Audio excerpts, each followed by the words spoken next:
Guten Tag. German healthcare system explained is the name of the video that I'm reacting to, and I'm curious to compare the German system against Latvian system, because Latvian system is getting expensive with every year, like everything else. But healthcare gets more expensive than everything else.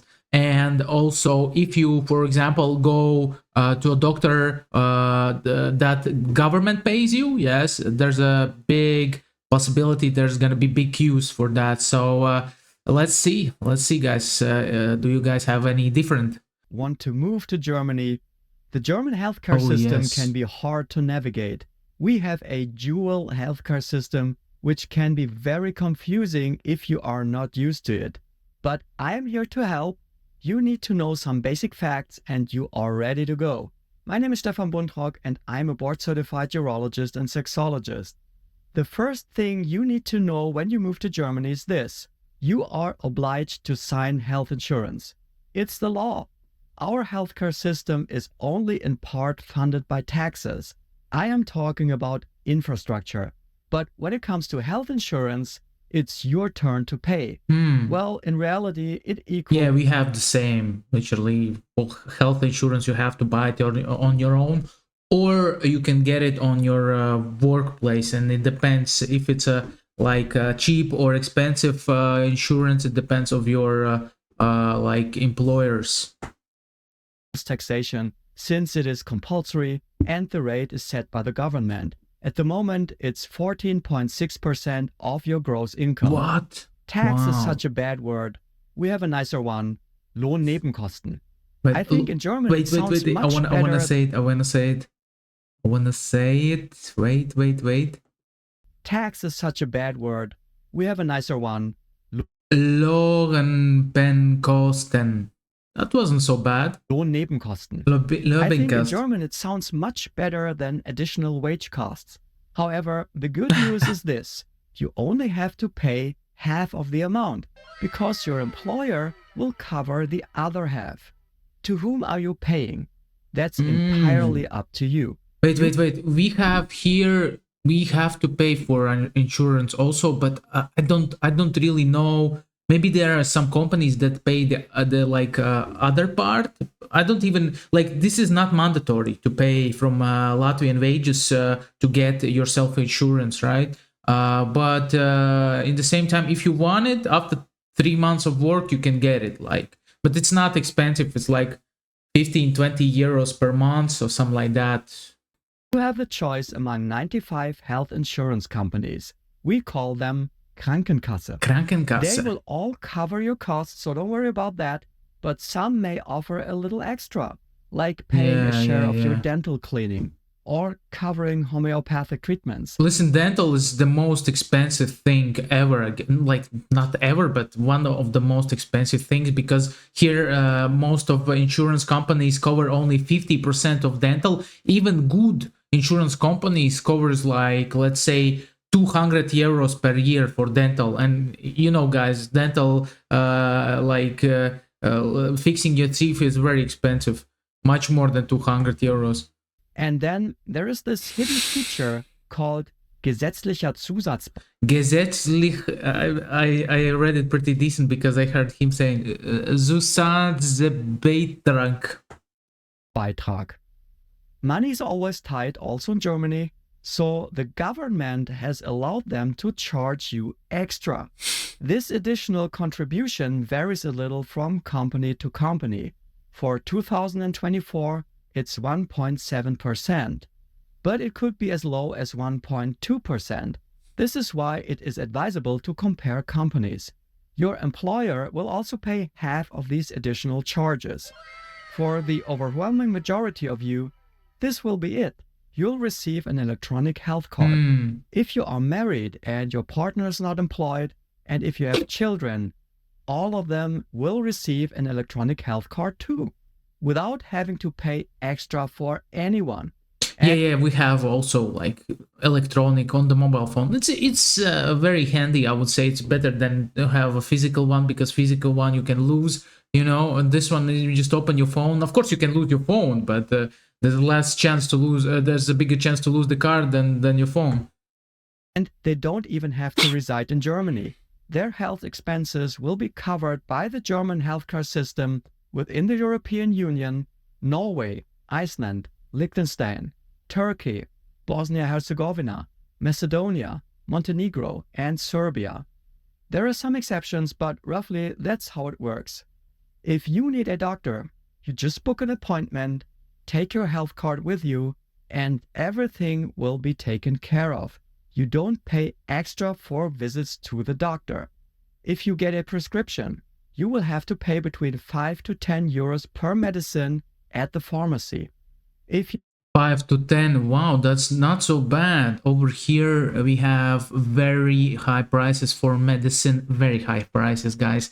I don't know why, but people are not very satisfied, especially the older people. They feel it, the pensions are not so high and the medicine goes like crazy, man, crazy amount. I mean, you will get lucky if your medicine costs like 5-6 euros, man. Most of all, it's 10 euros plus, Depends, of course, what medicine, but overall the prices are just terrifying. You have to be treated in the hospital. You have to pay 10 euros per day, but only up to 28 days per calendar year. Okay. They won't charge you beyond this limit. In the beginning, I said that Germany has a dual system.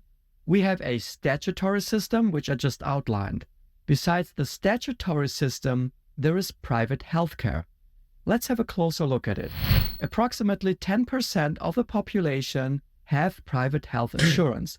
Generally, only those who are self-employed, who are civil servants, and those with a gross income above 69,300 euros per year are eligible. In the statutory system, everybody contributes. If you get sick, the costs are covered from that money. Okay. If you never go to the doctor, doesn't matter, you have to pay. In private healthcare, you insure your personal risks. This is why monthly payments can vary between individuals. So if you already have an allergy or some kind of disease, it is even possible that insurance companies won't accept you as a client.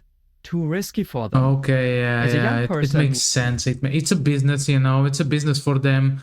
If they see you're too old or you're like having a lot of injuries, they may raise the price, or they just will say, sorry, my friend, it's too expensive for us to take you on the board, and goodbye. When you usually are in good health, your monthly payments are ridiculously low.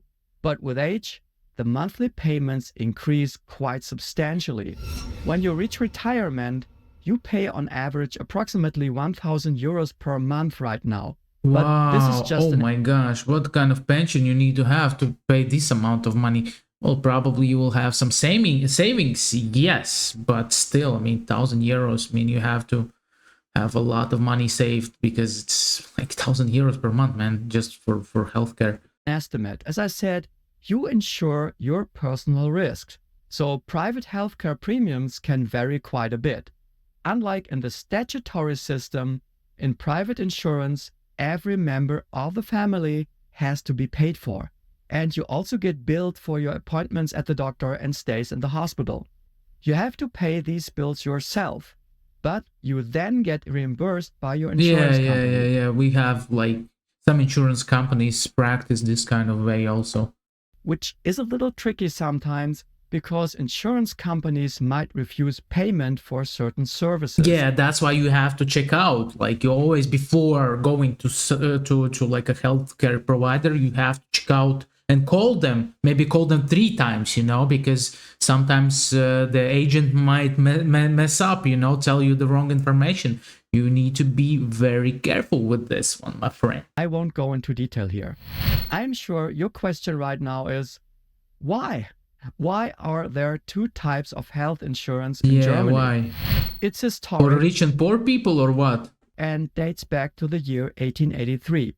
It was the time of industrialization. Working conditions were disastrous, to put it mildly. There were strikes. The Social Democrats gained massive support. The working class was about to get out of control. Okay. At the same time, the industry needed the workers. So something needed to be done by the government not to run into a revolution.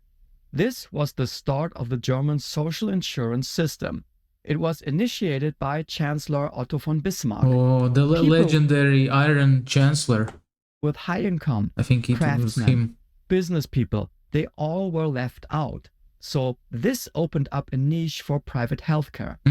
There have been many attempts to unify these two branches and merge them into one national healthcare system, but it's complex, especially because in private healthcare, you pay a lot of money that they save for you when you get old.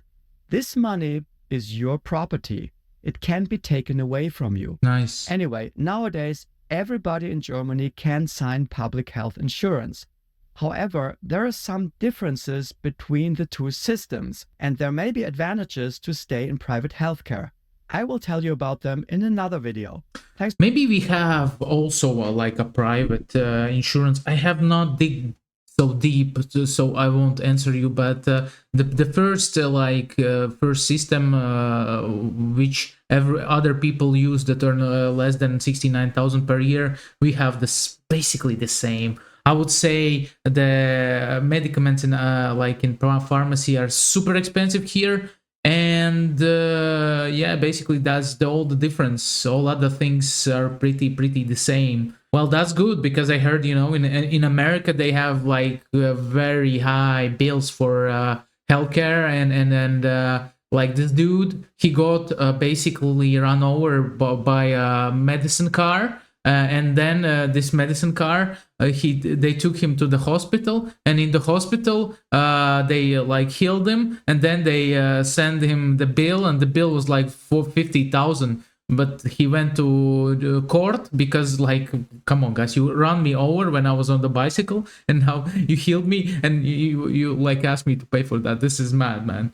Anyways guys, don't forget to abonnieren, like, share this video. See you next reaction videos. Bye.